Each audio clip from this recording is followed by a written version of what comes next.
Morning. Good morning, Miss. Good morning, ma'am. Good morning, ma'am. Good morning. അയച്ചായിരുന്നോ കഴിഞ്ഞ ക്ലാസ്സിൽ എടുത്തത്?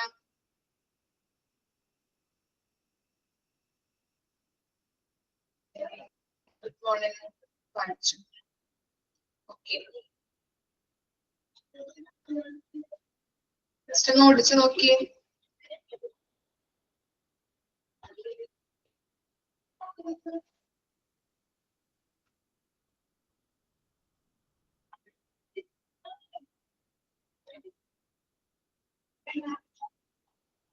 ഏതൊക്കെ ഓപ്പറേഷണൽ ബേസിസിനാണ് നമ്മൾ ഓപ്പറേഷണൽ പ്രവർത്തനങ്ങൾക്കാണ് പ്രയോറിറ്റി കൊടുക്കേണ്ടത്?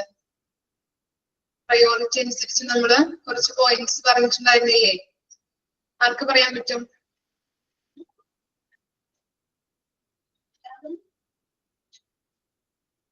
Priority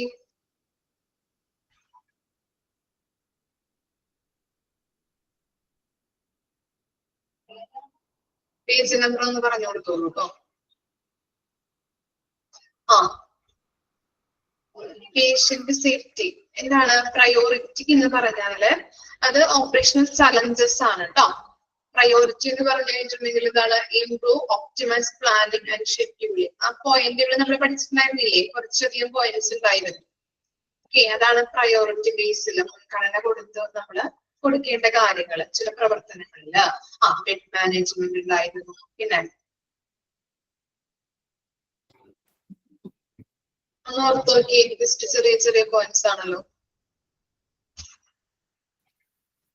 inpatient diagnosis, okay, medication errors ഉണ്ടായിരുന്നു. പിന്നെ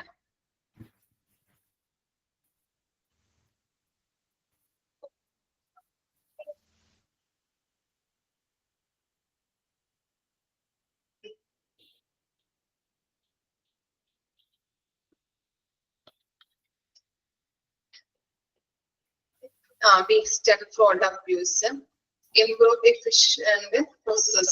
ഓക്കെ, അങ്ങനെയുള്ള കാര്യങ്ങൾ നമ്മൾ മുൻഗണന കൊടുക്കേണ്ടത് പറഞ്ഞല്ലേ. ഇനി ഏതൊക്കെയാണ് എന്താണ് ഹോസ്പിറ്റല് ഫേസ് ചെയ്ത ചലഞ്ചസ് ആയിട്ട് പറയുന്നത്? ചലഞ്ചസ് 5 കാര്യങ്ങൾ നമ്മൾ പഠിച്ചിട്ടുണ്ടായിരുന്നില്ലേ? ഓർക്കുന്നുണ്ടോ? Hospital security, patient satisfaction, patient safety,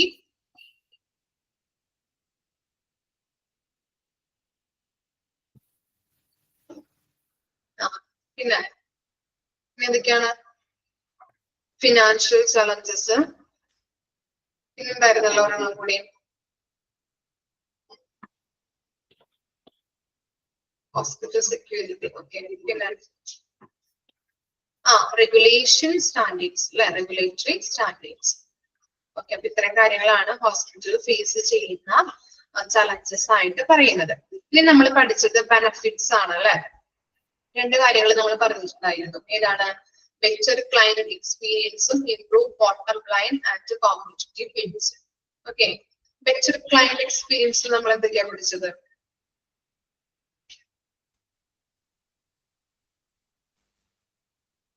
എന്താണ് നല്ല രീതിയിൽ ഒരു ബെറ്റർ ക്ലയന്റ് എക്സ്പീരിയൻസിൽ പറഞ്ഞത് എന്താണ്? ഹോസ്പിറ്റലുമായിട്ട് ബന്ധപ്പെട്ട പ്രോപ്പർ ട്രെയിനിങ് കൊടുക്കണം. Okay, very good. ട്രെയിനിങ് ആണ് അതിൽ പറയുന്ന പോയിന്റ്. എന്താണ്? ഹോസ്പിറ്റലുമായിട്ട് ബന്ധപ്പെട്ട അവർക്ക് അവിടുത്തെ എന്താണ് ഹോസ്പിറ്റൽ മാനേജ്മെന്റ് ടീംസിന്റെ ഒരു ആശങ്ക എന്ന് പറയുന്നത് എന്താണ്?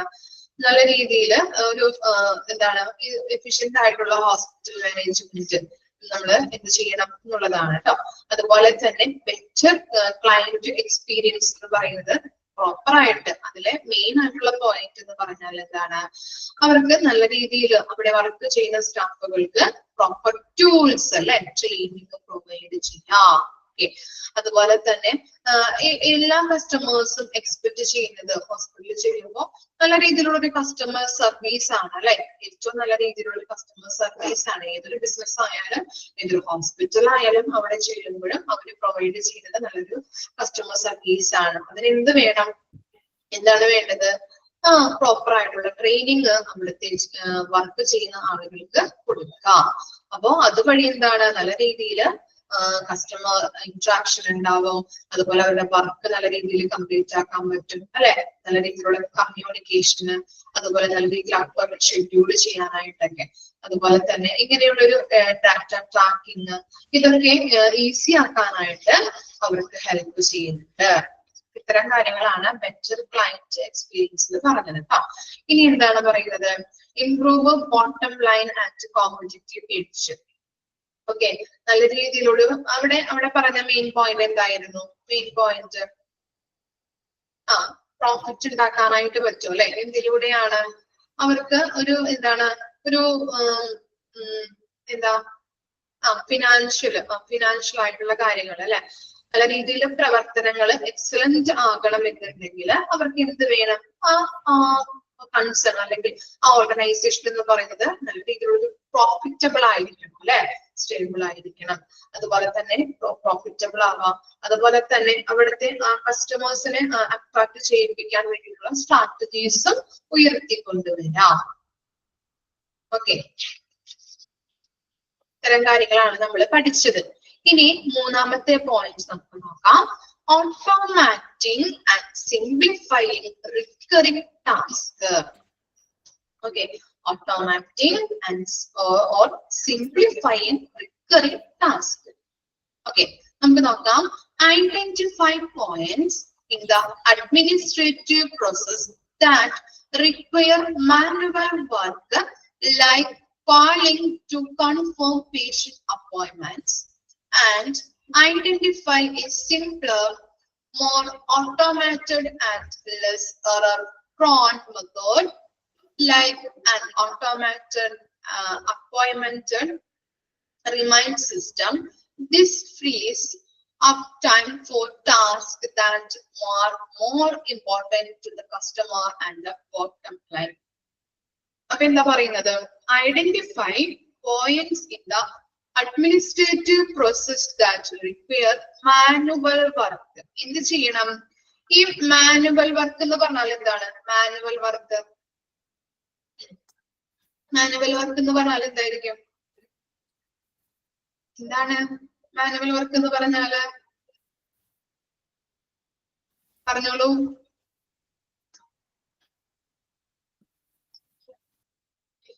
മനുഷ്യര് ചെയ്യുന്നത് അല്ലെ, മനുഷ്യരെ കൊണ്ട് ചെയ്യിപ്പിക്കുന്ന വർക്കാണ് അല്ലെ മാനുവൽ വർക്ക് എന്ന് പറയുന്നത്. ഓക്കെ, അങ്ങനെ മാനുവൽ വർക്ക് എങ്ങനെയാണ്, എത്രത്തോളം ഉണ്ട്, ഏതൊക്കെയാണ് ഇനി ഹോസ്പിറ്റലുമായിട്ട് ബന്ധപ്പെട്ട് മനുഷ്യർക്ക് ചെയ്യാൻ പറ്റുന്ന മാനുവലായിട്ട് ചെയ്യുന്ന വർക്കുകൾ ഏതൊക്കെയാണെന്ന് നമ്മൾ ആദ്യം ഐഡന്റിഫൈ ചെയ്യാം. മനസ്സിലായോ? ഐഡന്റിഫൈ ചെയ്യണം. മനുഷ്യർക്ക് മാനുവലായിട്ട് ചെയ്യാൻ പറ്റുന്ന വർക്കുകൾ ഏതൊക്കെയാണെന്ന് ഐഡന്റിഫൈ ചെയ്യാം. ഇനി തൊട്ട് താഴെ കൊടുത്തിരിക്കുന്നത് നോക്കി, ഒരു എക്സാമ്പിൾ ആയിട്ടാണ് കൊടുത്തിരിക്കുന്നത്, like calling to confirm patient appointments.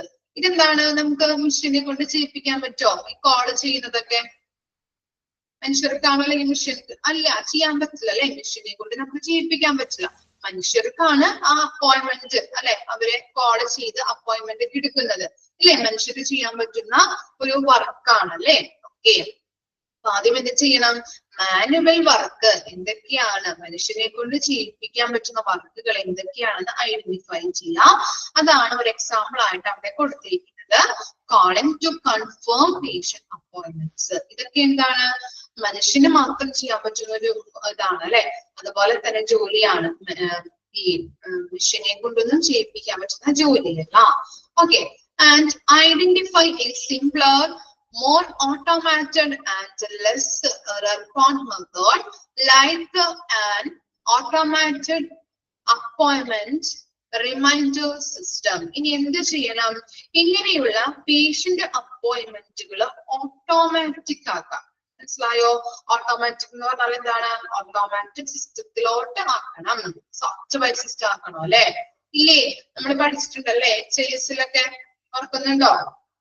എന്താണ് നമുക്ക് എന്താണ് അപ്പോയിന്റ്മെന്റ് എടുക്കാനായിട്ട്, അല്ലെങ്കിൽ നമുക്ക് ഇഷ്ടമുള്ള ഡോക്ടറെ ഇഷ്ടമുള്ള ടൈമില്, ഇഷ്ടമുള്ള വീക്കില്, ഇഷ്ടമുള്ള ഡേയില് അല്ലെ സെലക്ട് ചെയ്ത് നമുക്ക് തന്നെ ചെയ്യാൻ പറ്റും അല്ലെ, ഓട്ടോമാറ്റഡ് ആക്കാം, സോഫ്റ്റ്വെയർ സിസ്റ്റത്തിലോട്ടാക്കണം. മനസ്സിലായോ? ഓക്കെ, അതുവഴി ടൈം നമുക്ക് സേവ് ചെയ്യാൻ പറ്റില്ലേ? ടൈം സേവ് ചെയ്യാൻ പറ്റും. അതുപോലെ തന്നെ അല്ലെ, ടൈം, മണി, ഇതൊക്കെ സേവ് ചെയ്യാൻ പറ്റും. അതുപോലെ തന്നെ അങ്ങനെ നമുക്ക് ഈസി ആയിട്ട് ആ സേവ് ചെയ്ത ടൈം നമുക്ക് കസ്റ്റമേഴ്സിന്റെ കെയറിന് വേണ്ടി മാറ്റിവെക്കാൻ പറ്റും. എറർ ഉണ്ടാവില്ല. Okay, very good. അപ്പൊ എറർ ഉണ്ടാവില്ല, ടൈം നമുക്ക് സേവ് ചെയ്യാൻ പറ്റും. അതുവഴി നമുക്ക് എന്ത് ചെയ്യാൻ പറ്റും? ആ മാറ്റിവെച്ച അല്ലെങ്കിൽ ആ അവിടെ സേവ് ചെയ്യുന്ന ആ ടൈം കസ്റ്റമേഴ്സിന്റെ കെയറിങ്ങിൽ അല്ലെങ്കിൽ കസ്റ്റമേഴ്സിന് വേണ്ടി നമുക്ക് മാറ്റിവെക്കാനായിട്ട് അല്ലെങ്കിൽ യൂസ് ചെയ്യാനായിട്ട് പറ്റുന്നുണ്ട്. അതാണ് അവിടെ പറയുന്നത് കേട്ടോ. അതാണ് അതിന്റെ കൺസെപ്റ്റ് ആയിട്ട് പറയുന്നത്. ക്ലിയർ ആയോ? Automatic and simplifying recurring task എന്ന് പറഞ്ഞാല് എന്താണ്? ആദ്യം നമ്മൾ ഐഡന്റിഫൈ ചെയ്യേണ്ടത് എന്താണ്? മാനുവൽ വർക്ക് എന്താണ് ഇവിടെ ചെയ്യുന്ന, ഹോസ്പിറ്റലിൽ ചെയ്യുന്ന മാനുവൽ വർക്ക് എന്താണെന്ന് നോക്കാം. മാനുവൽ വർക്ക് നമ്മൾ ഐഡന്റിഫൈ ചെയ്തു അല്ലെ, കോൾ ചെയ്യുന്നത്, അപ്പോയിന്റ്മെന്റ് എടുക്കുന്നത്. അപ്പൊ അതൊന്നും നമുക്ക് എന്താണ് ഈ മെഷീൻ വഴി ചെയ്യാൻ പറ്റില്ല. അപ്പൊ അതെന്ത് ചെയ്യണം? ആ മാനുവൽ വർക്ക് ഓട്ടോമാറ്റിക് സോഫ്റ്റ്വെയറിലോട്ട്, സിസ്റ്റം വഴി സോഫ്റ്റ്വെയർ ടെക്നിക്സ് ആക്കാം. ഓക്കെ, അപ്പോ സോഫ്റ്റ്വെയർ ടെക്നിക് ആക്കുമ്പോ നമുക്ക് അവിടെ ടൈം സേവ് ചെയ്യാൻ പറ്റും. ആ ടൈം സേവ് ചെയ്യുന്ന ആ ടൈമില് അതിന്റെ ബാക്കി ആ ടൈം ഉണ്ടാവുമല്ലോ, ആ ടൈം നമുക്ക് കസ്റ്റമേഴ്സിന് വേണ്ടി നമുക്ക് യൂസ് ചെയ്യാൻ പറ്റും. അതുവഴി എന്ത് ചെയ്യാൻ പറ്റും? ഓക്കെ, അപ്പൊ അങ്ങനെയുള്ള കാര്യങ്ങൾ ഓക്കെ എന്താണ് ഈ മാനുവൽ വർക്ക് എന്നുള്ളത് ഓട്ടോമാറ്റിക് ആക്കുമ്പോൾ അവിടെ ടൈം സേവ് ചെയ്യാൻ പറ്റും. ആ സേവ് ചെയ്യുന്ന ആ ടൈം കസ്റ്റമേഴ്സിന് വേണ്ടി യൂസ് ചെയ്യാനും പറ്റും. ക്ലിയർ ആയോ? ഓക്കെ, അതാണ് automatic or simplifying recurring task. ഇനി നെക്സ്റ്റ് നോക്കിയേ, clarifying role. Okay, clarifying role. Sometimes tasks are delayed or missed because no one knows who is responsible. Find this trouble area, raise the expectations and clarify roles to improve operations and increase employee productivity. ഇനി നമ്മള് next benefit ആണ് clarifying Rolls ആയിട്ട് പറയുന്നത് അല്ലെ. ഇവിടെ first sentence എന്താ കൊടുത്തിരിക്കുന്നത്? Sometimes task R delayed or missed അല്ലെ. ഇപ്പോ ചില സമയങ്ങളില് നമ്മുടെ ഹോസ്പിറ്റലിൽ നടക്കുന്ന പ്രവർത്തനങ്ങളില് ചിലപ്പോ മിസ്സായി പോകാം അല്ലെങ്കിൽ ഡിലേ സംഭവിക്കാം. ഇനി എങ്ങനെയായിരിക്കാം ഡിലേ സംഭവിക്കുന്നത്? ചിലപ്പോ ആരാണോ അത് ആ ജോലി ചെയ്യുന്ന അല്ലെങ്കിൽ ആ റെസ്പോൺസിബിലിറ്റി ഉള്ള ആള് അവര് ചിലപ്പോ ചെയ്യാതെ ആയിട്ടുണ്ടാവും അല്ലെ. ആ ജോലി ചെയ്യാതെ നിൽക്കാം അല്ലെ, ചെയ്യാതെ വരാം. അതുപോലെ തന്നെ ചെയ്യാൻ അറിയാനിട്ടാവാം ആ ജോലി ചെയ്യാത്തത്. അതിൽ അങ്ങനെ ഡിലേ സംഭവിക്കുന്നുണ്ട്. മനസ്സിലായോ? ആ ജോലി ചെയ്യുന്നത് ആരാണോ അയാൾക്ക് അത് അറിയാനിട്ടാവാം ചെയ്യാത്തത്. അല്ലെങ്കിൽ അത് ചിലപ്പോ ചിലപ്പോ അത് ചെയ്യാതെ പോയതാവാം, ഡിലേ സംഭവിക്കാം, മിസ്സായി പോയതാവാം. ക്ലിയർ ആയോ? ഡിലേ സംഭവിക്കാം, അതുപോലെ മിസ്സായി പോകാം. ഓക്കെ, ഹോസ്പിറ്റലിലെ പ്രവർത്തനങ്ങൾ നമ്മൾ ചെയ്യുമ്പോൾ ഹോസ്പിറ്റലുമായിട്ട് ബന്ധപ്പെട്ട ചില പ്രവർത്തനങ്ങൾ മിസ്സായി പോകാം, ചിലത് ഡിലേ സംഭവിക്കാം. ചിലപ്പോ അവിടുത്തെ തിരക്കും കാര്യങ്ങളും കാരണം അത് മിസ്സായി ചെയ്യാൻ നിയോഗിച്ച ആള് ചിലപ്പോ എന്താണ് തിരക്ക് കാരണം ചിലപ്പോ മിസ്സായി പോകാം, ചെയ്യാൻ പറ്റാതെ വരാം. അല്ലെങ്കിൽ ഡിലേ സംഭവിക്കാം, ചെയ്യാൻ അറിയാത്തത് മൂലം അയാൾക്ക് അതിൽ ഡിലേ സംഭവിക്കുന്നതാണ്. ഓക്കെ, രണ്ട് കാര്യങ്ങളാണ് അവിടെ പറയുന്നത്. മിസ്സായി പോകാം അല്ലെങ്കിൽ ഡിലേ സംഭവിക്കാം. അങ്ങനെ ഡിലേ സംഭവിക്കുമ്പോഴോ അല്ലെങ്കിൽ മിസ്സായി പോകുമ്പോഴോ എന്ത് ചെയ്യണം? നമ്മള് ആ ട്രബിൾ ഏരിയ എവിടെയാണ് അത് മിസ്സായി പോയിട്ടുള്ളത് അല്ലെങ്കിൽ ഡിലേ വന്ന പ്രവർത്തനങ്ങൾ ഏതാണ് എന്നുള്ളത് കണ്ടുപിടിക്കണം. ഓക്കെ, ആദ്യം അത് കണ്ടുപിടിച്ച് ആ ട്രബിൾ ഏരിയ നമ്മൾ എവിടെയാണോ അത് ചെയ്യാതെ പോയിരിക്കുന്നത് അല്ലെങ്കിൽ ഏത് പ്രവർത്തനമാണ് മിസ്സായി പോയത് എന്നുള്ളത് ഐഡന്റിഫൈ ചെയ്തുകൊണ്ട് ആർക്കാണോ അതിന്റെ റെസ്പോൺസിബിലിറ്റി കൊടുത്തിരിക്കുന്നത്, ചിലപ്പോ അയാൾ എന്താണ് ചെയ്യാതെ പോവാം അല്ലെ. ചിലപ്പോ അയാൾക്ക് അറിയാവുന്നത് കൊണ്ടാവാം അത് ചെയ്യാത്തത്. ചിലപ്പോ അയാളുടെ ആ തിരക്ക് വന്നത് മൂലമാവാം അത് മിസ്സായി പോയത്. അപ്പോ ആർക്കാണോ ആ ജോലി കൊടുത്തിരിക്കുന്നത് ആ ആളെ കണ്ടുപിടിച്ചുകൊണ്ട് അയാളോട് പറയണം ജോലി ചെയ്തിട്ടില്ല അല്ലെങ്കിൽ മിസ്സായി പോയിട്ടുണ്ട്, ഇത് ചെയ്യണം എന്നുള്ളത് അത് ഏൽപ്പിച്ചു കൊടുക്കാം. ആ ജോലികള് ഏൽപ്പിച്ചു കൊടുക്കാം. ക്ലിയർ ആയോ? അതാണ് ക്ലാരിഫൈങ് റോൾസ്. ഓക്കെ, എന്തെങ്കിലും ഡൗട്ട് ഉണ്ടോ? Clarifying roles and automatic or simplifying recurring task. Just ഒന്ന് വായിച്ചു നോക്കിയേ, രണ്ട് പോയിന്റ് ജസ്റ്റ് ഒന്ന് വായിക്കാം കേട്ടോ.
ക്ലിയർ ആണോ?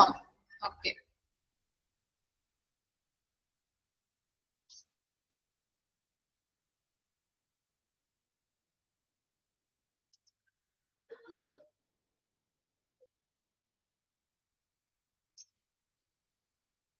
നെക്സ്റ്റ് ആണ് identifying patient care trends. Next point ആണ്, നെക്സ്റ്റ് ബെനിഫിറ്റ് ആണ് identifying patient care trends. By collecting and reviewing patient satisfaction data and employee engaged data, you can take meaningful action in underperforming areas. അപ്പൊ എന്താണ് ഇവിടെ പറയുന്നത്? By collecting and reviewing patient satisfaction data and employee engagement data, you can take meaningful action to underperforming areas.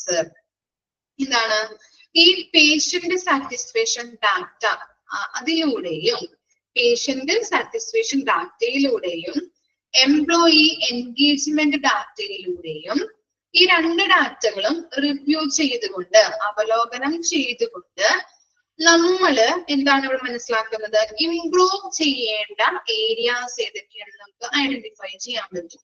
Clear ആയോ? ഈ നമ്മള് satisfaction survey നമ്മൾ പഠിച്ചു ഓർക്കുന്നില്ലേ? ഉണ്ടോ patient satisfaction survey? Okay, patient satisfaction survey അതിലൂടെ ആ ഡാറ്റയിലൂടെയും അതുപോലെ തന്നെ എംപ്ലോയി എൻഗേജ് ഡാറ്റ, അവിടെ വർക്ക് ചെയ്യുന്ന ആളുകളുടെ അവര് എൻഗേജ് ചെയ്യുന്ന ആ ഡാറ്റ, അവരുടെ പ്രവർത്തനങ്ങളുടെ ഡാറ്റയിൽ നിന്ന് നമുക്ക് എന്ത് ചെയ്യാൻ പറ്റും? ഈ രണ്ട് കാര്യങ്ങളും അവലോകനം ചെയ്യുന്നതിലൂടെ ഏതൊക്കെ ഏരിയാസിലാണ് ഇനി നമ്മുടെ ഹോസ്പിറ്റൽ ഇംപ്രൂവ് ആവേണ്ടത്? പേഷ്യൻസിന് കൊടുക്കുന്ന കെയറിലാണോ, ട്രീറ്റ്മെന്റിലാണോ, ഏതെങ്കിലും സർവീസിലാണോ, അങ്ങനെയുള്ള കാര്യങ്ങൾ നമുക്ക് ഐഡന്റിഫൈ ചെയ്യാൻ പറ്റും. ഏതൊക്കെ ഏരിയാസിൽ ഇനി നമ്മൾ ഇംപ്രൂവ് ആകേണ്ടതുണ്ട്? ഏത് കാര്യങ്ങൾ? രണ്ട് കാര്യങ്ങൾ നോക്കിയിട്ടാണ് പേഷ്യന്റ് സാറ്റിസ്ഫാക്ഷൻ ഡാറ്റയും എംപ്ലോയി എൻഗേജ്മെന്റ് ഡാറ്റയും. ക്ലിയർ ആയോ? ഇഫ് പേഷ്യന്റ് ആർ വെയിറ്റിംഗ്, ഇനി നോക്കി ഇനി ഏതൊക്കെയാണ് പോരായ്മകൾ എന്നാണ് കൊടുത്തിരിക്കുന്നത്. Patient are waiting too long for appointments. Appointment എടുത്തിട്ട് നമ്മള് ഒ പി ഡിയിലൊക്കെ പഠിച്ചിട്ടില്ലേ? അപ്പോയിന്റ്മെന്റ് എടുത്ത് കഴിഞ്ഞിട്ട് നമ്മൾ എന്ത് ചെയ്യുന്നുണ്ട്? ഡോക്ടറെ കാണാൻ നിൽക്കുമ്പോ കുറെ നേരം വെയിറ്റ് ചെയ്യേണ്ടതായിട്ട് വരുന്നുണ്ട് അല്ലെ?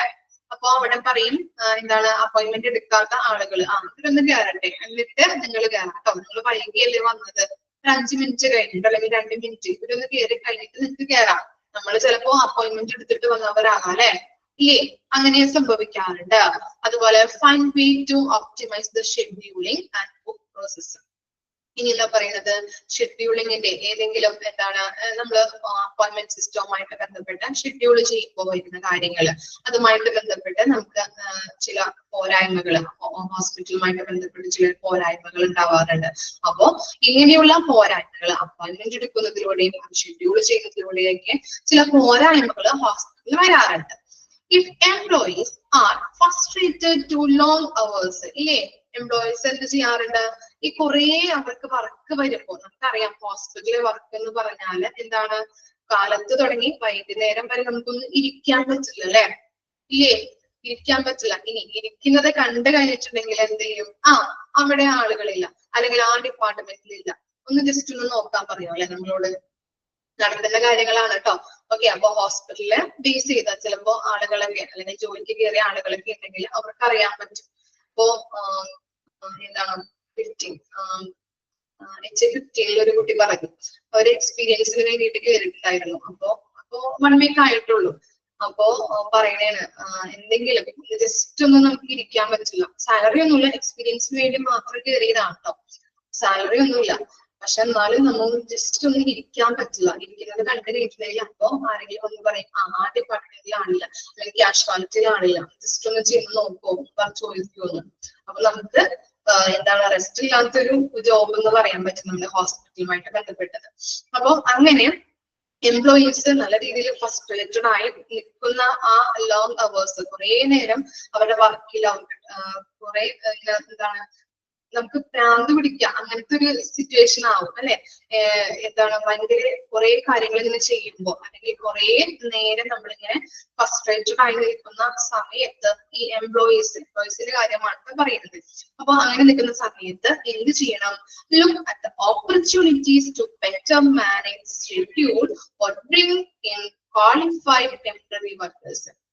അവര് കുറെ നാളുകളായിട്ട് ഹോസ്പിറ്റലിൽ ജോലി ചെയ്യുന്ന ആളുകള് കുറെ അവേഴ്സ് ആയിട്ട് ഇങ്ങനെ ഫ്രസ്ട്രേറ്റഡ് ആവുമ്പോ, അവരുടെ ജോബുമായിട്ട് ഫ്രസ്ട്രേറ്റഡ് ആവുമ്പോ അവർക്ക് ജോലി ഭാരം കുറയ്ക്കാൻ വേണ്ടിയിട്ട് എന്ത് ചെയ്യണം എന്നാണ് പറയുന്നത്, ക്വാളിഫൈഡ് ആയിട്ടുള്ള ടെമ്പററി വർക്കേഴ്സിനെ എന്ത് ചെയ്യണം, അപ്പോയിന്റ്മെന്റ് ചെയ്യണം, അല്ലെങ്കിൽ അവർക്ക് അവരുടെ ജോബ് കുറച്ച് കൊടുക്കാം. മനസ്സിലായോ? ഓക്കെ, ഇനി പേയിങ് എന്നാണ് കേട്ടോ, പേയിങ് എന്നാണ് അവിടെ കൊടുത്തിരിക്കുന്നത്, അത് പേയിങ് ആക്കാം. Paying, PAYING. Paying close attention to trends in services delivery help you make an informed data-driven decision that put you one step ahead of the competition. It also helps you get ahead of trends that greatly impact revenue, like employee retention and customer satisfaction. ഇനി എന്ത് ചെയ്യണം, ഇങ്ങനെ നിലവിലുള്ള സർവീസിന്റെ trend നമ്മൾ പറയാറുണ്ട് അല്ലെ, ഇപ്പൊ trend ആണ് അല്ലെ. അപ്പൊ അങ്ങനെയുള്ള ഇപ്പൊ നമ്മള് ഒരു ടെക്സ്റ്റൈൽ ഷോപ്പിൽ പോകുമ്പോൾ ട്രെൻഡിന് അനുസരിച്ചിട്ടുള്ള ഡ്രസ്സ് എടുക്കാറുണ്ട് നമ്മൾ, ഇല്ലേ, നിലവിൽ ഇപ്പൊ ഫോളോ ചെയ്ത് പോകുന്നത് ഏതാണോ അതാണ് അവിടെ ഉദ്ദേശിക്കുന്നത്. അതുപോലെ തന്നെയാണ് ഹോസ്പിറ്റലിലും നിലവിൽ ഫോളോ ചെയ്തു പോകുന്ന സർവീസ് ഏതാണോ അതാണ് ട്രെൻഡ് കൊണ്ട് ഇവിടെ ഉദ്ദേശിക്കുന്നത് കേട്ടോ. അപ്പൊ നിലവില് സർവീസിന്റെ ട്രെൻഡ് മനസ്സിലാക്കി കഴിഞ്ഞിട്ടുണ്ടെങ്കിൽ എവിടെയൊക്കെയാണോ ഇംപ്രൂവ്മെന്റ് ചെയ്യേണ്ടത് എന്നുള്ളത് നമുക്ക് ആ ഡിസിഷൻ, ആ തീരുമാനം എടുക്കാനായിട്ട് സഹായിക്കുന്നുണ്ട്. ഓക്കെ, അതുപോലെ തന്നെ ട്രെൻഡ് മനസ്സിലാക്കി പ്രവർത്തിച്ചു കഴിഞ്ഞിട്ടുണ്ടെങ്കിൽ എവിടെയൊക്കെ നമുക്ക് ഇമ്പാക്ട് ഉണ്ടാകുന്നുണ്ട്, ട്രെൻഡ് മനസ്സിലാക്കി പ്രവർത്തിച്ച് അത് എവിടെയൊക്കെയാണ് ഇമ്പാക്ട് ഉണ്ടാക്കുന്നത് നോക്കിയേ. റവന്യൂലല്ലേ, ഇപ്പോഴത്തെ ട്രെൻഡ് അനുസരിച്ച് നമ്മളിപ്പോ ടെക്സ്റ്റൈൽ ഷോപ്പ് നിങ്ങൾ ഒന്ന് കണക്ട് ചെയ്യാം, ഇപ്പോഴത്തെ ട്രെൻഡ് അനുസരിച്ചിട്ട് ഡ്രസ്സുകൾ വിറ്റ് കഴിഞ്ഞിട്ടുണ്ടെങ്കിൽ എന്താണ്, ആൾക്കാർ എടുത്തുകൊണ്ട് പോകും അല്ലെ. അപ്പൊ എന്ത് കിട്ടും അവർക്ക്, എന്താ കിട്ടാ, പ്രോഫിറ്റ് ഉണ്ടാവും ഇല്ലേ. ആൾക്കാര് ട്രെൻഡ് അനുസരിച്ചിട്ടുള്ള ഡ്രസ്സാണ് ഇപ്പൊ സെലക്ട് ചെയ്യുന്നത് അല്ലെ ഇപ്പോഴത്തെ ആളുകള്, ആണോ? അപ്പൊ എന്താണ്, അങ്ങനെയുള്ള ട്രെൻഡ് അനുസരിച്ച് പോയി കഴിഞ്ഞിട്ടുണ്ടെങ്കിൽ ഹോസ്പിറ്റലിന്റെ റവന്യൂ കൂടും. ലൈക്ക് എംപ്ലോയി റിട്ടൻഷൻ, എംപ്ലോയീസിനെ അവിടെ നിലനിർത്താനായിട്ട് പറ്റും അല്ലെ. അതുപോലെ തന്നെ കസ്റ്റമർ സാറ്റിസ്ഫാക്ഷൻ കൂടാനായിട്ട് ചാൻസ് ഉണ്ട്. ഇത്തരം കാര്യങ്ങളാണ് ഐഡന്റിഫൈയിങ് പേഷ്യന്റ് കെയർ ട്രെൻഡ്സുമായിട്ട് ബന്ധപ്പെട്ടത്. എന്താണ് നമ്മൾ അതിൽ പറഞ്ഞത്, എന്താ പറഞ്ഞത് ആദ്യം, ബൈ കളക്ടിങ് എങ്ങനെയൊക്കെ നമുക്ക് ഇൻഫർമേഷൻസ് കളക്ട് ചെയ്യാൻ പറ്റും? പേഷ്യന്റ് സാറ്റിസ്ഫാക്ഷൻ ഡാറ്റയിൽ നിന്നും എംപ്ലോയി എൻഗേജ്മെന്റ് ഡാറ്റയിൽ നിന്നും ഇൻഫർമേഷൻസ് ശേഖരിച്ചുകൊണ്ട് നമുക്ക് എവിടെയൊക്കെയാണ് എന്താണ് നമ്മൾ എന്താണ് ഇംപ്രൂവ് ചെയ്യേണ്ടത്, അല്ലെങ്കിൽ ഒരു ഡിസിഷൻ എടുക്കേണ്ടത്, ഇനി ഇംപ്രൂവ് ചെയ്യേണ്ട മേഖലകൾ എന്തൊക്കെയാണെന്നുള്ള തീരുമാനങ്ങൾ എടുക്കാനായിട്ട് ഈ രണ്ട് കാര്യങ്ങൾ വഴി അവലോകനം ചെയ്യുന്നതിലൂടെ സഹായിക്കുന്നുണ്ട്. പേഷ്യന്റ് കെയർ പേഷ്യന്റ് കെയർ ഇനി എവിടെയൊക്കെയാണ് പോരായ്മകൾ, ഹോസ്പിറ്റലുമായിട്ട് ബന്ധപ്പെട്ട പോരായ്മകൾ എങ്ങനെയൊക്കെയാണ്? കുറെ അപ്പോയിന്റ്മെന്റ് എടുത്തു കഴിഞ്ഞാൽ നമുക്ക് ഡോക്ടറെ കാണാനായിട്ട് കുറെ അധികം നേരം വെയിറ്റ് ചെയ്യേണ്ടതായിട്ടുണ്ട്. അതൊക്കെയാണ് അവിടെ എക്സാമ്പിൾ ആയിട്ട് പറയുന്നത്. അപ്പൊ കുറെ നേരം വെയിറ്റ് ചെയ്യണം, പേഷ്യന്റിന് അല്ലെ ഒരു മുഷിപ്പ് വരും, അപ്പോയിന്റ്മെന്റ് എടുത്തിട്ടും ഡോക്ടറെ കാണാൻ കഴിയുന്നില്ല എന്നുള്ളത്. ഓക്കെ, അങ്ങനെയുള്ള സാഹചര്യങ്ങളൊക്കെ എന്താണ് ഇവിടെ പോരായ്മകളായിട്ടാണ് പറയുന്നത്. അതുപോലെ തന്നെ അവിടെ വർക്ക് ചെയ്യുന്ന സ്റ്റാഫുകൾക്ക് കുറെ വർക്ക് ലോഡ് ആകുമ്പോൾ അവർ ഫ്രസ്ട്രേറ്റഡ് ആകും അല്ലെ. അപ്പൊ അവരുടെ ജോലിഭാരം കുറയ്ക്കാൻ വേണ്ടിയിട്ട് ടെമ്പററി ആയിട്ടുള്ള വർക്കേഴ്സിനെ വെക്കണം. ഇനി എന്താണ് നല്ല രീതിയിൽ ഇനി എവിടേക്കാണ് അറ്റൻഷൻ കൊടുക്കേണ്ടത്? നിലവിലുള്ള ട്രെൻഡ് അനുസരിച്ചിട്ട് ഹോസ്പിറ്റൽ സർവീസ് നല്ല രീതിയിൽ മുൻപോട്ട് പോകാൻ വേണ്ടിയിട്ട് നമ്മൾ എവിടേക്കാണ് അറ്റൻഷൻ കൊടുക്കേണ്ടത്? നല്ല രീതിയിൽ help to inform data driven decision എടുക്കാൻ വേണ്ടിയിട്ട് എവിടേക്കാണ്? അതുപോലെ തന്നെ ഇങ്ങനെയുള്ള ഈ ട്രെൻഡ് അനുസരിച്ചിട്ട് നമുക്ക് എന്താണ് ട്രെൻഡ് ഇപ്പോൾ നിലവിലുള്ള ഹോസ്പിറ്റലിലെ ട്രെൻഡ് മനസ്സിലാക്കി കഴിയുകയാണെങ്കിൽ എവിടെയൊക്കെയാണ് പോരായ്മകൾ ഉള്ളത് എന്നുള്ളത് നമുക്ക് അങ്ങനെയുള്ള തീരുമാനങ്ങൾ എടുക്കാനായിട്ട് സഹായിക്കുന്നുണ്ട്. ഈ തീരുമാനങ്ങൾ എടുക്കുന്നതിലൂടെ നമുക്ക് എവിടെയൊക്കെ എന്താണ് ഇമ്പാക്ട് ഉണ്ടാകുന്നുണ്ടെന്നാണ് പറയുന്നത്? റവന്യൂ ഇൻക്രീസ് ആകുന്നുണ്ട്. അതുപോലെ തന്നെ എംപ്ലോയി റിട്ടൻഷൻ, എംപ്ലോയിനെ നിലനിർത്താനായിട്ട് സഹായിക്കുന്നു. അതുപോലെ തന്നെ കസ്റ്റമർ സാറ്റിസ്ഫാക്ഷനും ഇൻക്രീസ് ആകുന്നുണ്ട്. ഓക്കെ, എവിടെയൊക്കെയാണ് പോരായ്മകൾ ഉള്ളത് എന്നുള്ളത് ഐഡന്റിഫൈ ചെയ്ത് അതിന് വേണ്ടതായിട്ടുള്ള തീരുമാനങ്ങൾ എടുക്കുമ്പോൾ എന്തുണ്ടാകുന്നു? എവിടെയൊക്കെയാണ് ഇമ്പാക്ട് ഉണ്ടാകുന്നത്? Revenue, employee retention, customer satisfaction. Clear ആയോ? പാരഗ്രാഫ് ഒന്ന് വായിച്ചേ. Identify patient care trend. ഇത് മനസ്സിലാക്കി ആ കൺസെപ്റ്റ് ഒന്ന് മനസ്സിലാക്കി എടുക്കാൻ ഇത്തിരി ബുദ്ധിമുട്ടുണ്ടേ. അതുകൊണ്ടാണ് ഇങ്ങനെ വീണ്ടും വീണ്ടും പറയുന്നത്. ഓരോന്ന് വായിച്ചു നോക്കാം കേട്ടോ.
വായിക്കട്ടോ.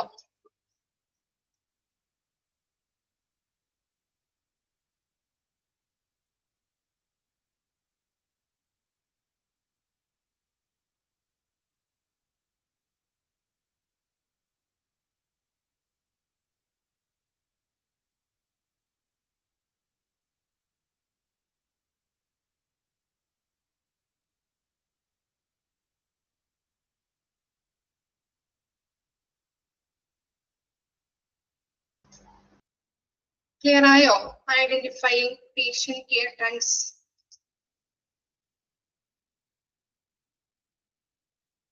ഓക്കെ, നെക്സ്റ്റ് നോക്കാം കേട്ടോ. നെക്സ്റ്റ് പോയിന്റ് നോക്കാം. നെക്സ്റ്റ് ബെനിഫിറ്റ് ആണ് improved employee productivity. The numerous roadblocks that often arise in healthcare operations, disparate data, siloed process, or poor communication impaired productivity. അപ്പോൾ ഇവിടെ പറയുന്നത് ഇംപ്രൂവ്ഡ് എംപ്ലോയി പ്രൊഡക്ടിവിറ്റി ആണ് അല്ലെ. അവിടെ വർക്ക് ചെയ്യുന്ന ആളുകളുടെ ആ പ്രൊഡക്ടിവിറ്റി ഇൻക്രീസ് ചെയ്യാനായിട്ട് നമുക്ക് എന്തൊക്കെ ചെയ്യാൻ പറ്റും? ഓക്കെ, ഇവിടെ പറയുന്നത് നോക്കിയേ, ഫസ്റ്റ് സെന്റൻസ് നോക്കിയേ. ദ ന്യൂമറസ് റോഡ് ബ്ലോക്സ് എന്ന് പറഞ്ഞാൽ തടസ്സങ്ങളാണ് കേട്ടോ ഉദ്ദേശിക്കുന്നത്. തടസ്സങ്ങള്, roadblocks that often arise in healthcare operations in disparate data, siloed processes, or poor communication impaired productivity. Okay, disparate data എന്ന് പറഞ്ഞാല് വ്യത്യസ്തമായ ഡാറ്റ, അതുപോലെ തന്നെ സിലോയിഡ് ഒറ്റപ്പെട്ട പ്രോസസ്സസ്, അതുപോലെ പുവർ കമ്മ്യൂണിക്കേഷൻസ് ഒക്കെയാണ് ഇംപയർഡ് എന്ന് പറഞ്ഞാൽ എന്താണ്? തടസ്സപ്പെടുത്തുന്നത്. ഈ എംപ്ലോയി പ്രൊഡക്ടിവിറ്റിനെ തടസ്സപ്പെടുത്തുന്ന ഏതൊക്കെയാണ് 3 കാര്യങ്ങൾ പറഞ്ഞത്? അണ്ടർലൈൻ ചെയ്ത് വെച്ചേ. ഡിസ്പറേറ്റ് ഡാറ്റ, വ്യത്യസ്തങ്ങളായ ഡാറ്റ, അതുപോലെ സിലോയിഡ് പ്രോസസ്സേഴ്സ്, ഒറ്റപ്പെട്ട പ്രോസസ്സേഴ്സ്, അതുപോലെ പുവർ കമ്മ്യൂണിക്കേഷൻ. ഇതൊക്കെയാണ് ഇംപയർഡ് മീൻസ് തടസ്സപ്പെടുത്തുന്നത്, എംപ്ലോയി പ്രൊഡക്ടിവിറ്റിനെ തടസ്സപ്പെടുത്തുന്ന കാര്യങ്ങളായിട്ട് പറയുന്നത്. ഇനി എന്താണ്? Health care providers, schedulers and administrators making calls and not enough time delivering care. ഇനി അതുകൊണ്ട് തന്നെ എന്താണ്? നല്ല രീതിയിൽ ഇങ്ങനെ തടസ്സപ്പെടുത്തുന്ന കാര്യങ്ങൾ കൊണ്ട് തന്നെ നല്ല രീതിയിൽ ഹോസ്പിറ്റൽ വർക്ക് ചെയ്യുന്ന സ്റ്റാഫുകൾക്ക് എന്ത് കൊടുക്കാൻ പറ്റുന്നില്ല? പേഷ്യൻസിന് നല്ല രീതിയിലുള്ള ക്വാളിറ്റി ഉള്ള കെയർ കൊടുക്കാനായിട്ട് പറ്റുന്നില്ല. അവിടെ തടസ്സം വരുന്നുണ്ട് ഇങ്ങനെയുള്ള കാര്യങ്ങൾ ഉണ്ടാവുന്നതിലൂടെ. ഡിസ്പറേറ്റ് ഡാറ്റ, സിലോയിഡ് പ്രോസസ്സേഴ്സ്, പുവർ കമ്മ്യൂണിക്കേഷനിലൂടെ നല്ല രീതിയിൽ അവിടെ വരുന്ന പേഷ്യൻസ് നല്ല രീതിയിൽ ക്വാളിറ്റിയുള്ള കെയർ കൊടുക്കാനായിട്ട് തടസ്സമുണ്ടാവുന്നു. നോക്കാം. Strong healthcare operations supported by centralized technology put it the focus where it belongs. അപ്പൊ എന്താണ്? ഇനി ഇതിന് എന്ത് വേണം? അതുകൊണ്ട് തന്നെ നമ്മൾ എന്ത് ചെയ്യണം? സോഫ്റ്റ്വെയർ, സെൻട്രലൈസ്ഡ് ആയിട്ടുള്ള ടെക്നോളജി യൂസ് ചെയ്യണം. സെൻട്രലൈസ്ഡ് ആയിട്ടുള്ള ടെക്നോളജി യൂസ് ചെയ്ത് കഴിഞ്ഞിട്ടുണ്ടെങ്കിൽ എന്താണ്? നമുക്ക് പെട്ടെന്ന് തന്നെ കാര്യങ്ങൾ നടത്താനായിട്ട് പറ്റും അല്ലെ. എന്താണ് സെൻട്രലൈസ്ഡ് ടെക്നോളജി എന്ന് പറഞ്ഞാല്? സോഫ്റ്റ്വെയർ സിസ്റ്റം ഇല്ലേ? ആണോ? എല്ലാവരും അങ്ങനെയാണോ? സോഫ്റ്റ്വെയർ സിസ്റ്റം യൂസ് ചെയ്ത് കഴിഞ്ഞിട്ടുണ്ടെങ്കിൽ നമുക്ക് എന്താണ്? പെട്ടെന്ന് അവിടുത്തെ സ്റ്റാഫുകൾക്ക് എല്ലാ കാര്യങ്ങളും പെട്ടെന്ന് ചെയ്യാൻ പറ്റും. അതുപോലെ ടൈം അല്ലെ, കുറച്ച് ടൈം കിട്ടും അല്ലെ. പെട്ടെന്ന് കാര്യങ്ങൾ സോഫ്റ്റ്വെയർ വഴി ചെയ്യുമ്പോ ടൈം കിട്ടുമ്പോ കസ്റ്റമർ സർവീസ് അല്ലെ, അവിടെ വരുന്ന പേഷ്യൻസിന് നല്ല രീതിയിൽ ക്വാളിറ്റി ഉള്ള സർവീസ് കൊടുക്കാനായിട്ട് പറ്റുന്നു. Care for patient reducing. ഇനി ഇങ്ങനെയുള്ള സോഫ്റ്റ്വെയർ സിസ്റ്റങ്ങളൊക്കെ യൂസ് ചെയ്യുമ്പോൾ നമുക്ക് എന്തൊക്കെ ചെയ്യാൻ പറ്റും? Care for patients reducing and eliminating operational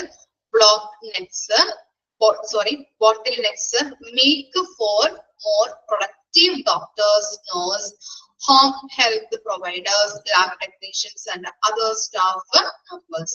എന്തൊക്കെ ചെയ്യാൻ പറ്റും? പേഷ്യൻസിനും നല്ല രീതിയിൽ കെയർ കൊടുക്കാൻ പറ്റും. അതുപോലെ തന്നെ എന്താണ്? Eliminating operational bottlenecks. എന്താണ്? അവിടെ വർക്ക് ചെയ്യുന്ന എല്ലാ പ്രവർത്തനങ്ങളുമായിട്ട് ബന്ധപ്പെട്ട തടസ്സങ്ങൾ നമുക്ക് കുറയ്ക്കാനായിട്ടും അത് എലിമിനേറ്റ് ചെയ്യാൻ പറ്റും. അതുപോലെ doctors, nurse, home care, health care providers, lab technicians, other staffs, ഇവരൊക്കെ ഉപയോഗിച്ചുകൊണ്ട് നമുക്ക് നല്ല രീതിയിൽ പ്രൊഡക്ടിവിറ്റി, ഹോസ്പിറ്റലുമായിട്ട് ബന്ധപ്പെട്ട പ്രൊഡക്ടിവിറ്റി വർദ്ധിപ്പിക്കാനായിട്ട് സഹായിക്കുന്നു. മനസ്സിലായോ? അപ്പൊ എന്താണ് ഇംപ്രൂവ്ഡ് എംപ്ലോയി പ്രൊഡക്ടിവിറ്റിയിൽ നമ്മൾ പറഞ്ഞത്? നമുക്ക് എന്താണ്? ഹോസ്പിറ്റലുമായിട്ട് ബന്ധപ്പെട്ട ഡെസ്പറേറ്റ് വ്യത്യസ്തങ്ങളായ ഡാറ്റകള്, അതുപോലെ ഒറ്റപ്പെട്ട പ്രോസസ്സേഴ്സ്, ഓവർ കമ്മ്യൂണിക്കേഷനിലൂടെയൊക്കെ അവിടെ പ്രൊഡക്ടിവിറ്റി തടസ്സപ്പെടുന്നുണ്ട്. ഇനി എങ്ങനെയൊക്കെ നമുക്ക് ഇംപ്രൂവ് ചെയ്യാൻ പറ്റും? ഇങ്ങനെയൊക്കെയാണ് നല്ല രീതിയിൽ ക്വാളിറ്റി ഓഫ് കെയർ കൊടുക്കാനായിട്ട് പറ്റുന്നില്ല. ഇങ്ങനെയെല്ലാം നമുക്ക് അവിടുത്തെ ആ പ്രൊഡക്ടിവിറ്റി ഇംപ്രൂവ് ചെയ്യാൻ പറ്റും. സെൻട്രലൈസ്ഡ് ടെക്നോളജി യൂസ് ചെയ്തുകൊണ്ട് എല്ലാം കമ്പ്യൂട്ടർ സിസ്റ്റം സോഫ്റ്റ്വെയർ സിസ്റ്റത്തിലോട്ട് ആക്കി കഴിഞ്ഞിട്ടുണ്ടെങ്കിൽ നമുക്ക് എന്താണ് നല്ല രീതിയിൽ നമുക്ക് ക്വാളിറ്റിയുള്ള പ്രൊഡക്ടിവിറ്റി അല്ലെ ക്വാളിറ്റിയുള്ള പ്രവർത്തനങ്ങൾ ചെയ്യാൻ പറ്റും. പ്രൊഡക്ടിവിറ്റി ഹോസ്പിറ്റലിലെ പ്രൊഡക്ടിവിറ്റി ഉയർത്താൻ പറ്റും. അതുപോലെ തന്നെ നല്ല രീതിയിൽ കസ്റ്റമർ സർവീസ് ഗുണനിലവാരമുള്ള കസ്റ്റമർ സർവീസ് കൊടുക്കാനായിട്ട് പറ്റും. എറേഴ്സ് ഉണ്ടാവില്ല. അപ്പൊ അങ്ങനെയുള്ള കാര്യങ്ങളൊക്കെ വരുന്നുണ്ട്. അതുപോലെ തന്നെ എന്താണ് ഇങ്ങനെയുള്ള ഈ കമ്പ്യൂട്ടറൈസ്ഡ് സെൻട്രലൈസ്ഡ് ടെക്നോളജി യൂസ് ചെയ്തുകൊണ്ടുള്ള ഗുണങ്ങൾ എന്തൊക്കെയാണ്? എലിമിനേറ്റ് ചെയ്യാൻ പറ്റും. ഓപ്പറേഷണൽ തടസ്സങ്ങളൊക്കെ എലിമിനേറ്റ് ചെയ്യാൻ പറ്റും. അതുപോലെ ഡോക്ടേഴ്സ്, നഴ്സുമാര്, lab technicians, health care providers, അതുപോലെ അതർ സ്റ്റാഫിനൊക്കെ ഉപയോഗിച്ചുകൊണ്ട് നമുക്ക് ഹോസ്പിറ്റലിലെ പ്രൊഡക്ടിവിറ്റി ഇംപ്രൂവ് ചെയ്യാനായിട്ട് സഹായിക്കും. ഓക്കെ ആണോ? ജസ്റ്റ് ഒന്ന് വായിച്ചു നോക്കിയേ. മിസ് പറയുമ്പോ മനസ്സിലാവാത്തത് ഉണ്ടെങ്കിൽ ചോദിക്കാം, അല്ലെങ്കിൽ അവിടെ ജസ്റ്റ് ഒന്ന് എഴുതി വെക്കാം കേട്ടോ. ചിലപ്പോ വായിച്ചു കഴിഞ്ഞിട്ടുണ്ടെങ്കിൽ മനസ്സിലാവില്ല. അപ്പൊ നിങ്ങളുടേതായിട്ടുള്ള രീതിയിൽ ഓരോ പോയിന്റും മിസ് പറയുമ്പോ ഒന്ന് എഴുതി വെക്കാം. പിന്നീട് ചിലപ്പോ വൈകുന്നേരമൊക്കെ വായിച്ചു നോക്കുമ്പോൾ ക്ലിയർ ആവുന്നത്. ജസ്റ്റ് ഒന്ന് വായിക്കാം കേട്ടോ ഈ പോയിന്റ്. ഓരോന്നും വായിച്ചു നോക്ക്, കൃത്യമായിട്ട് വായിച്ചു നോക്കണേ, അല്ലെങ്കിൽ മനസ്സിലാവില്ല. പെട്ടെന്ന് ഇത് ക്ലിയർ ആണ് മിസ് എന്ന് പറഞ്ഞു കഴിഞ്ഞാൽ ചിലപ്പോ വായിച്ചു നോക്കുമ്പോൾ ചിലപ്പോ മനസ്സിലാവും, പിന്നീട് ഇത് വായിക്കുമ്പോൾ മനസ്സിലാവില്ല. അപ്പൊ നിങ്ങളുടേതായിട്ടുള്ള രീതിയിൽ അവിടെ എഴുതി വെക്കാം കേട്ടോ.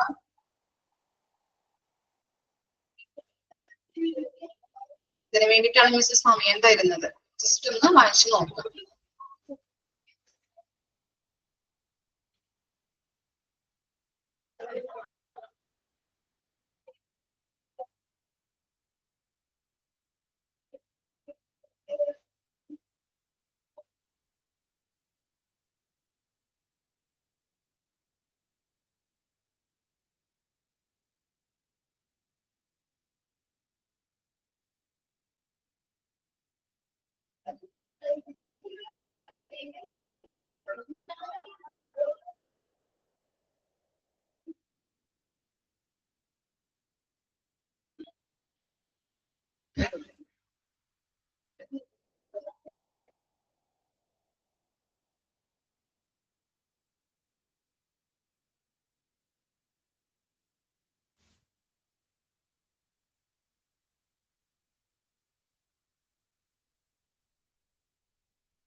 ക്ലിയർ ആയോ? ഓക്കെ ആണോ? ബെനിഫിറ്റ്. ഇനി നമ്മൾ നെക്സ്റ്റ് പോയിന്റിലോട്ട് കിടക്കാൻ പോണേ കേട്ടോ. ക്ലിയർ അല്ലേ? നെക്സ്റ്റ് പോർഷൻ ആണ്. ബെനിഫിറ്റുകൾ ഓക്കെ ആണോ അല്ലെ? ഇനി നെക്സ്റ്റ് ആണ് how to improve operations management. ഇനി എങ്ങനെ ഓപ്പറേഷൻസ് മാനേജ്മെന്റുമായിട്ട് ബന്ധപ്പെട്ട് അതെങ്ങനെ നമുക്ക് ഇംപ്രൂവ് ചെയ്യേണ്ടതായിട്ടുണ്ട്, എന്തൊക്കെ കാര്യങ്ങളിലൂടെയാണ് ഇംപ്രൂവ് ചെയ്യാൻ പറ്റുന്നത്? There are several ways to improve healthcare operations management for better patient outcomes and A positive employee experience. എന്താണ്? രോഗിക്ക് നല്ല ഒരു പോസിറ്റീവ് റിസൾട്ട് ഉണ്ടാകുന്നതിനും അവിടെ വർക്ക് ചെയ്യുന്ന ജീവനക്കാർക്ക് ഒരു പോസിറ്റീവ് എക്സ്പീരിയൻസ് ഉണ്ടാകുന്നതിന് വേണ്ടിയിട്ട് കുറച്ച് വഴികളുണ്ട്. അതാണ് കൊടുത്തിരിക്കുന്നത്. ഇനി ഓപ്പറേഷൻ മാനേജ്മെന്റിനെ എങ്ങനെയെല്ലാം നമുക്ക് ഇംപ്രൂവ് ചെയ്യാൻ പറ്റും. ഫസ്റ്റ് വണ്ണാണ് collect and leverage data. Collect and leverage data. Data helps healthcare leaders make informed decisions that steer the organization towards successes and prepare it for crisis. Okay, first point ഒന്നുകൂടി പറയാം. Data helps the healthcare leaders make informed decisions that steer the organization towards successes and prepare it for crisis. എന്താണ്? ശരിയായ data ഓർഗനൈസേഷനെ ശരിയായ രീതിയിലുള്ള decision എടുക്കാനായിട്ട് സഹായിക്കുന്നുണ്ട്. അല്ലെ? ഉണ്ടോ? അല്ലെ? ശരിയായ ഡാറ്റ ഏതൊക്കെ ഡിസിഷൻ എടുക്കണം, അല്ലെങ്കിൽ ഏതൊക്കെയാണ് ഇംപ്രൂവ് ചെയ്യേണ്ടത് എന്നുള്ളത് ആ ഡിസിഷൻ എടുക്കാനായിട്ട്, ശരിയായ തീരുമാനങ്ങൾ എടുക്കാനായിട്ട് ഓർഗനൈസേഷനെ ഹെൽപ്പ് ചെയ്യുന്നുണ്ട്. ഇനി അതുപോലെ തന്നെ ഓർഗനൈസേഷൻ എന്ത് ചെയ്യുന്നുണ്ട്? ടുവേർഡ്സ് സക്സസസ്, സക്സസിലേക്ക് ഈ ഡാറ്റകൾ നയിക്കുന്നുണ്ട്. And prepare it for crisis. Crisis എന്താണ്? എന്താണ് മീനിങ് ക്രൈസിസ്? എന്തെങ്കിലും ബുദ്ധിമുട്ടുകൾ വരികയാണെങ്കിൽ അത് ഓവർകം ചെയ്യാനായിട്ട് ഡാറ്റകൾ സഹായിക്കുന്നു. എന്താ പറഞ്ഞത്? ശരിയായ ഡാറ്റ ഓർഗനൈസേഷനെ ശരിയായ തീരുമാനങ്ങൾ എടുക്കാനായിട്ട് സഹായിക്കുന്നുണ്ട്. അത് സക്സസിലേക്കും അതുപോലെ തന്നെ എന്തെങ്കിലും ബുദ്ധിമുട്ടുകൾ ഓർഗനൈസേഷൻ ഉണ്ടാകുമ്പോൾ അത് തീരുമാനങ്ങൾ എടുക്കുന്നതിന് വേണ്ടിയിട്ടും അത് ഓവർകം ചെയ്യുന്നതിന് വേണ്ടിയിട്ട് സഹായിക്കുന്നു. Specific of our healthcare services, business goals and patient base, it will determine the ideal data you will want to gather and use to your advantage. അപ്പൊ എന്താ പറയുന്നത്? ഇവിടെ എന്താണ്? ഡാറ്റകൾ, എത്തരത്തിലുള്ള ഡാറ്റകളാണ് നമ്മൾ കളക്ട് ചെയ്യേണ്ടത്? ഹെൽത്ത് കെയർ സർവീസ്, അതുപോലെ ബിസിനസ്, അതിന്റെ goal, അതുപോലെ പേഷ്യന്റ് ബേസ്, അതൊക്കെ കൊണ്ടുള്ള ഒരു ആവശ്യമായിട്ടുള്ള പേഷ്യൻസിനൊക്കെ ബേസ് ചെയ്ത് അതിനാവശ്യമായിട്ടുള്ള ഡാറ്റകൾ വേണം നമ്മൾ കളക്ട് ചെയ്യാനായിട്ട്. ഹോസ്പിറ്റലിലെ സർവീസും ബിസിനസ് ഗോള്, അവർക്കൊരു ഗോൾ ഉണ്ടാവുമല്ലോ, ഗോള്, അതുപോലെ പേഷ്യന്റിനെ ബേസ് ചെയ്തുകൊണ്ടുമുള്ള ഒരു ഡാറ്റ ആയിരിക്കണം നമ്മൾ കളക്ട് ചെയ്യേണ്ടത്. എന്നാണ് അവർ ഉദ്ദേശിക്കുന്നത്. ഇനി എന്താണ്? Depending on this factors. നോക്കാം ഏതൊക്കെ ഫാക്ടേഴ്സ് ആണ് ഡിപ്പെൻഡ് ചെയ്യുന്നത്. You make include service provided, billable time, mileage and travel reimbursement for mobile workers and patient reported wellness. എന്താ പറയുന്നത്? ഇങ്ങനെയുള്ള ഇത്തരത്തിലുള്ള ഫാക്ടേഴ്സ് ആണ് ഡിപ്പെൻഡ് ചെയ്യുന്നത്. ഡാറ്റകൾ നമ്മൾ കറക്റ്റ് ആയിട്ട് നമ്മൾ ശേഖരിക്കാൻ വേണ്ടിയിട്ട്, കളക്ട് ചെയ്യാൻ വേണ്ടിയിട്ട് എത്തരത്തിലുള്ള ഫാക്ടേഴ്സ് ഡിപ്പെൻഡ് ചെയ്യുന്നുണ്ട്? സർവീസ്, അവിടെ കൊടുക്കുന്ന സർവീസ്, അതുപോലെ തന്നെ ടൈം, ഷെഡ്യൂളിംഗ് ടൈം ഒക്കെ ഉണ്ടാവില്ലേ, അങ്ങനെയുള്ള ടൈം, അതുപോലെ തന്നെ അവരുടെ എന്താണ് അവിടെ കൊടുക്കുന്ന സർവീസിംഗ് ടൈം, അങ്ങനെ പലതരത്തിലുള്ള ടൈമുകൾ ഉണ്ടാവും. അതുപോലെ mileage and travel reimbursement for mobile workers. അറിയാലോ, മൊബൈൽ വർക്കേഴ്സ് എന്ന് പറഞ്ഞാല് എന്താണ്? ട്രാവൽ ചെയ്തിട്ട് നമ്മളിപ്പോ ആംബുലൻസ് സർവീസ്, അതുപോലെ പല ഹെൽത്ത് കെയർ സർവീസ് ഒക്കെ പഠിച്ചപ്പോൾ നമ്മള് മൊബൈൽ ക്ലിനിക് ഒക്കെ പഠിച്ചിട്ടുണ്ടായിരുന്നു. ഓർക്കുന്നുണ്ടോ? എന്താണ്? ഒറ്റപ്പെട്ട സ്ഥലങ്ങളിലൊക്കെ ആളുകൾ, ഇപ്പൊ വികലാംഗര്, വീൽചെയറിലേക്ക് ഇങ്ങനെ നടക്കാൻ പറ്റാത്തവരുടെ ഒക്കെ അടുത്ത് പോയിട്ട് അവർക്ക് സർവീസ് കൊടുക്കുന്നത് ഓർക്കുന്നുണ്ടോ നിങ്ങള്? അപ്പൊ അങ്ങനെയുള്ള സർവീസുമായിട്ട് ബന്ധപ്പെട്ടത് എക്സ്റ്റേണൽ സർവീസ്. അതുപോലെ തന്നെ പേഷ്യന്റ് റിപ്പോർട്ട് വെൽനസ് എന്ന് ഉദ്ദേശിക്കുന്നത് പേഷ്യൻസിന് എത്രത്തോളം സംതൃപ്തിയുണ്ട്. അപ്പൊ ഇങ്ങനെയുള്ള ഫാക്ടേഴ്സിനെയൊക്കെ നമ്മൾ ഡിപ്പെൻഡ് ചെയ്തിട്ടാണ് ഡാറ്റകൾ കളക്ട് ചെയ്യുന്നത്. ഓക്കെ, അപ്പൊ ഹോസ്പിറ്റലിലോട്ട് ഡാറ്റ കളക്ട് ചെയ്യുന്നതിന്റെ കാര്യങ്ങളാണ് പറയുന്നത്. ഏതൊക്കെ ഫാക്ടേഴ്സ് ആണ് ഡിപ്പെൻഡ് ചെയ്യുന്നത്? Service, time, mileage and travel reimbursement for mobile workers and patient reported wellness, പേഷ്യന്റിന്റെ സംതൃപ്തി. അതൊക്കെ നോക്കിയിട്ട് വേണം നമ്മൾ ഡാറ്റകൾ കളക്ട് ചെയ്യാൻ വേണ്ടിയിട്ട്. ഇനി എന്താണ്? But it can be A real HESL to collect and leverage. Leverage എന്ന് പറഞ്ഞാൽ ഇവിടെ ഉദ്ദേശിക്കുന്നത് ഉപയോഗം. Write data unless you have the right tools. ഇനി എന്താണ്? ശരിയായ ഡാറ്റ കളക്ട് ചെയ്യുക എന്നത് വളരെ ബുദ്ധിമുട്ടുള്ള കാര്യമാണ് അല്ലെ? ഓക്കെ, ഹെസൽ എന്ന് പറഞ്ഞിട്ടുണ്ടെങ്കിൽ ബുദ്ധിമുട്ട് കേട്ടോ. ഓക്കെ, നമ്മള് ഇതൊക്കെ മനസ്സിലാക്കി ഇതിനൊക്കെ യോജിച്ച രീതിയിലുള്ള ഡാറ്റ കളക്ട് ചെയ്യാനായിട്ട് വളരെ ബുദ്ധിമുട്ടാണ്. റൈറ്റ് ഡാറ്റ നമ്മൾ കളക്ട് ചെയ്യാനായിട്ട് വളരെ ബുദ്ധിമുട്ടുള്ള കാര്യമാണ്. And once you have captured the data, the disparate system in which it lies may make it difficult to connect and analyze the meaningful way. ഇനി എന്താണ്? അപ്പൊ ശരിയായ ഡാറ്റ നമ്മൾ കളക്ട് ചെയ്യാനായിട്ട് വളരെ ബുദ്ധിമുട്ടാണ്. ശരിയായ ടൂളുകൾ ഇല്ല എന്നുണ്ടെങ്കിലും, ശരിയായ ടൂൾസ് ഇല്ല എന്നുണ്ടെങ്കിലും ഡാറ്റ കളക്ട് ചെയ്യാനായിട്ട് അതുപോലെ തന്നെ ഉപയോഗപ്പെടുത്താനും വളരെ ബുദ്ധിമുട്ടാണ് അല്ലെ? ഡാറ്റ കളക്ട് ചെയ്യാൻ ശരിയായ ടൂൾ ഇല്ലെങ്കിൽ എന്താണ്? കറക്റ്റ് ആയിട്ട് ഡാറ്റ നമുക്ക് കിട്ടില്ല. അതെന്താണ്? ബുദ്ധിമുട്ടുള്ള കാര്യമാണ് അല്ലെ? ഓക്കെ, അതുപോലെ തന്നെ ഡാറ്റ നമ്മൾ കളക്ട് ചെയ്തു. ഇനി നമ്മൾ ഒരു ഡാറ്റ കളക്ട് ചെയ്തു എന്നിരിക്കട്ടെ. ഡാറ്റ നമ്മൾ കളക്ട് ചെയ്ത് അത് കമ്പൈൻ ചെയ്യാനായിട്ടും അത് അനലൈസ് ചെയ്യാനായിട്ടും വളരെ ബുദ്ധിമുട്ടുണ്ട്. നോക്കാം, പലതരത്തിലുള്ള ഡാറ്റ നമ്മൾ കളക്ട് ചെയ്തു അല്ലെ? ഡാറ്റ കളക്ട് ചെയ്യുമ്പോൾ നമ്മൾ എന്താണ്? ആ ഡാറ്റകൾ നമ്മൾ ചിലപ്പോൾ ഡോക്യുമെന്റ് ആയിട്ട് സൂക്ഷിക്കും, ചിലപ്പോൾ ഫയലുകളായിട്ട് സൂക്ഷിക്കും, ചിലപ്പോൾ എന്താണ് റിപ്പോർട്ടുകളായിട്ട് സൂക്ഷിക്കാറുണ്ട്, ചിലപ്പോൾ എന്താണ് കമ്പ്യൂട്ടർ സിസ്റ്റത്തിൽ നമ്മൾ സൂക്ഷിച്ചു വെക്കാറുണ്ട്. അങ്ങനെ പല രീതിയിലാണ് നമ്മൾ ഡാറ്റകൾ കളക്ട് ചെയ്ത് സൂക്ഷിക്കുന്നത് ഇല്ലേ? അങ്ങനെ കളക്ട് ചെയ്യുമ്പോൾ അതെന്താണ്? അത് കമ്പൈൻ ചെയ്യാനായിട്ട് പലതരത്തിലാണ് അല്ലെ? ഫയലുകളാവാം, റിപ്പോർട്ട്സ് ആവാം, ഡോക്യുമെന്റ്സ് ആവാം, കമ്പ്യൂട്ടർ സിസ്റ്റത്തിലാവാം. അങ്ങനെ പലതരത്തിൽ കിടക്കുന്ന ഡാറ്റകൾ നമുക്ക് കമ്പൈൻ ചെയ്യാനായിട്ടും അനലൈസ് ചെയ്യാനായിട്ടും വളരെ ബുദ്ധിമുട്ടാണ്. ക്ലിയർ ആയോ? അതാണ് സെക്കൻഡ് പോയിന്റിൽ, സെക്കൻഡ് പാരഗ്രാഫിൽ പറയുന്നത്. നമുക്ക് ഡാറ്റ കളക്ട് ചെയ്യാൻ പല രീതിയിൽ, നമുക്ക് ശരിയായ രീതിയിൽ ഡാറ്റ കളക്ട് ചെയ്യണം.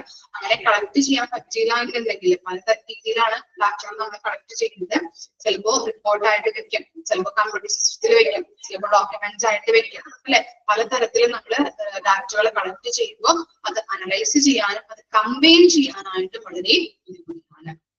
അത് മനസ്സിലാക്കാനും മീനിങ്ഫുൾ വേ അല്ലെ? മനസ്സിലാക്കാനായിട്ട് വളരെ ബുദ്ധിമുട്ടാണെന്നാണ് പറയുന്നത്.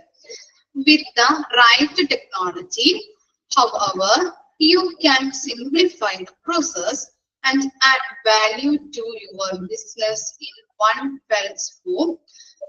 Look for the solution that automatically collects data wherever your workers are, whether that is in the office, at a patient's home, or at the testing site through Square mobile devices. Set clear KPI. ഓർക്കുന്നുണ്ടോ? KPIs. എന്താണ് KPI എന്ന് പറഞ്ഞാല്? Key, ബാക്കി പറ. Key performance indicators. Okay, very good. Key performance indicators that have a demonstrable impact on business. Track those KPI over some time and to use them to hold the organization accountable for operational improvements. അപ്പൊ എന്താണ് ഇവിടെ പറയുന്നത്? ചെറുതാക്കി പറഞ്ഞു തരാം. നമ്മൾ ഉപയോഗിക്കുന്ന data collect ചെയ്യാനായിട്ട് പല ടെക്നോളജീസ് ഉപയോഗിക്കും. അതുപോലെ തന്നെ ഡാറ്റ കളക്ഷൻ പല രീതിയിൽ നമ്മൾ ഡാറ്റ കളക്ട് ചെയ്യും. അതുപോലെ key performance tracking, key performance indicators, KPI tracking നമ്മൾ പഠിച്ചിട്ടുണ്ടായിരുന്നു അല്ലെ? പലതരത്തിലൊക്കെ നമ്മൾ കീ പെർഫോമൻസ് ഇൻഡിക്കേറ്റേഴ്സ് നമ്മൾ ഒരു 32 ഫോർമുലാസ് ഉപയോഗിച്ചിട്ട് എവിടേക്കാണ് ഇംപ്രൂവ്മെന്റ് ചെയ്യേണ്ടത്, എവിടേക്കാണ് മാറ്റങ്ങൾ വരുത്തേണ്ടത് പഠിച്ചിട്ടുണ്ടായിരുന്നു. ഓക്കെ, ക്വാളിറ്റി മാനേജ്മെന്റ് ടെക്സ്റ്റ് ഒന്ന് ചാപ്റ്റർ ഒന്ന് എടുത്ത് നോക്കി വായിച്ച് മനസ്സിലാക്കാം കേട്ടോ. ഇവിടെ പഠിച്ചിട്ടുണ്ട്, ഓർമ്മയില്ലാത്തവരുടെ യൂസ് പറഞ്ഞാണ്. അപ്പം അങ്ങനെയുള്ള കീ പെർഫോമൻസ് ട്രാക്കിങ്ങും കീ പെർഫോമൻസ് ഇൻഡിക്കേറ്റേഴ്സ് ട്രാക്കിങ്ങും ടെക്നോളജിയും നല്ല രീതിയിൽ ഡാറ്റ കളക്ട് ചെയ്തുകൊണ്ട് നമുക്ക് എന്ത് ഇതാക്കാം? എഫിഷ്യന്റ് ആയിട്ട് നമുക്ക് ഡാറ്റ കളക്ട് ചെയ്യാനായിട്ട് എഫിഷ്യന്റ് ആയിട്ട് ഇവിടെ ഡാറ്റ കളക്ട് ചെയ്തുകൊണ്ട് ആ ഹോസ്പിറ്റലിലെ ഓപ്പറേഷൻ എഫിഷ്യന്റ് ആയിട്ട് നമുക്ക് ചെയ്യാനായിട്ട് പറ്റും. ക്ലിയർ ആയോ? ജസ്റ്റ് ഇത്രമാത്രം ഒന്ന് മനസ്സിലാക്കിയാൽ മതി. ഇതിൽ മനസ്സിലാക്കേണ്ട കാര്യം എന്താണ്? ഡാറ്റ കളക്ട് ചെയ്യാനായിട്ട് എങ്ങനെയൊക്കെയാണ്? നല്ല രീതിയിലുള്ള ടെക്നോളജി വേണം, അതുപോലെ ഡാറ്റ വേണം അല്ലെ, ശരിയായ ഡാറ്റ നമ്മൾ കളക്ട് ചെയ്യണം. പ്ലസ് എന്താണ്? Key performance indicators tracking. എന്താണ് കീ പെർഫോമൻസുകൾ? എവിടെയെല്ലാം ഇപ്പോ പേഷ്യൻസിന് കൊടുക്കുന്ന സർവീസിലാവാം, പേഷ്യൻസ് കൊടുക്കുന്ന കെയറിങ്ങിലാവാം, പല രീതിയിൽ നമുക്ക് ഇംപ്രൂവ്മെന്റ് വരുത്തേണ്ടതുണ്ടാവും അല്ലെ. ആ ഇംപ്രൂവ്മെന്റ് വരുത്തേണ്ട ഏരിയാസ് ഒക്കെ ട്രാക്ക് ചെയ്തുകൊണ്ട് അത് കണ്ടുപിടിച്ച് അതിനുള്ള ഡാറ്റകൾ കളക്ട് ചെയ്തുകൊണ്ട് അതിനുള്ള ടെക്നോളജി യൂസ് ചെയ്തുകൊണ്ട് എന്ത് നടത്താൻ പറ്റും? നമുക്ക് ഒരു ഹോസ്പിറ്റലിൽ എഫിഷ്യന്റ് ആയിട്ടുള്ള പ്രവർത്തനങ്ങൾ നടത്താനായിട്ട് പറ്റും. മനസ്സിലായോ? കൺസെപ്റ്റ് കിട്ടിയോ? ഇത് നമുക്ക് വായിച്ചാല് ക്ലിയർ ആവില്ല, ഇത്തിരി ബുദ്ധിമുട്ടാണ് ഇത് വായിച്ച് മനസ്സിലാക്കാനായിട്ട്. അപ്പൊ ജസ്റ്റ് അതിന്റെ കൺസെപ്റ്റ് മാത്രം ഒന്ന് മനസ്സിലാക്കി എടുക്കാം കേട്ടോ. ടെക്നോളജി അവിടെ എഴുതി വെക്കാം. Technology plus data collection plus key performance tracking, key performance indicators tracking equal to എന്താണ്? Operational efficiency.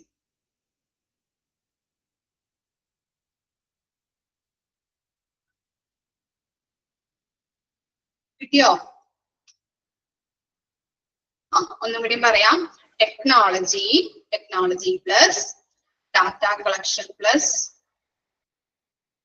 technology plus data collection plus key performance indicators equal to operational efficiency.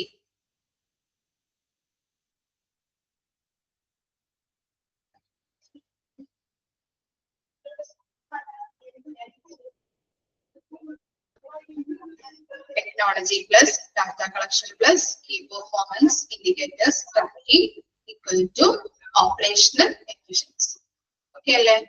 ആ കൺസെപ്റ്റ് ഒന്ന് വെക്കാം, മനസ്സിലാക്കി വെക്കാം.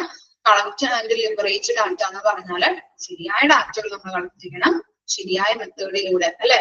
അതിനുള്ള സോഫ്റ്റ്വെയർ വേണം അല്ലെ, ടെക്നോളജി വേണം, ഡാറ്റ കളക്ട് ചെയ്യണം, അതുപോലെ തന്നെ എവിടെയൊക്കെയാണ് ഇംപ്രൂവ്മെന്റ് വരുത്തേണ്ടത് നമ്മൾ ഐഡന്റിഫൈ ചെയ്യണം. ഇതാണ് key performance indicators. Okay, decision എടുക്കാനായിട്ട് നമുക്ക് എവിടെയൊക്കെയാണ് ഓപ്പറേഷണൽ എഫിഷ്യൻസി എന്ന് പറഞ്ഞാല് ആ ഹോസ്പിറ്റലിലെ മുഴുവൻ പ്രവർത്തനങ്ങൾ നമുക്ക് കാര്യക്ഷമമായിട്ട് ചെയ്യാൻ പറ്റും. ഏതൊക്കെ വേണം? പക്ഷേ ടെക്നോളജി വേണം, കറക്റ്റ് ഡാറ്റ വേണം, കീ പെർഫോമൻസ് ഇൻഡിക്കേറ്റേഴ്സ് എവിടേക്കാണ് ഇംപ്രൂവ്മെന്റ് ചെയ്യേണ്ടത് എന്നുള്ളത് നമുക്ക് ഐഡന്റിഫൈ ചെയ്ത് കഴിഞ്ഞിട്ടുണ്ടെങ്കിൽ നമുക്ക് കറക്റ്റ് ആയിട്ട് എഫിഷ്യന്റ് ആയിട്ട് ഹോസ്പിറ്റലിലെ പ്രവർത്തനങ്ങൾ കാര്യക്ഷമമാക്കി കൊണ്ടുപോകാൻ പറ്റും. ക്ലിയർ ആയോ? അത്രയേ ഉള്ളൂ കൺസെപ്റ്റ്. ഇത് ഭയങ്കര ഇതായിട്ട് കൊടുത്തിരിക്കുന്നത്, വളരെ ബുദ്ധിമുട്ടാണ് വായിച്ച് മനസ്സിലാക്കാനായിട്ട്. ഓക്കെ, ഇത്രയും വരി മിസ് എടുക്കുന്നുള്ളൂ. ക്ലിയർ ആണോ? ഇത്രയും വരി എടുത്തത് വായിച്ച് മനസ്സിലാക്കി വരാട്ടോ. ഞാൻ എപ്പോഴും പറയുന്നുണ്ട്, അടുത്ത ക്ലാസ്സിൽ വരുമ്പോ വായിച്ച് മനസ്സിലാക്കിയിട്ട് തന്നെ വരണം, അല്ലെങ്കിൽ നിങ്ങൾക്ക് പിന്നെ കണ്ടിന്യൂഷൻ കിട്ടില്ല. അതുകൊണ്ടാണ് കേട്ടോ. Okay, thank you. ഡൗട്ട് ഒന്നുമില്ലല്ലോ? ക്ലിയർ അല്ലേ?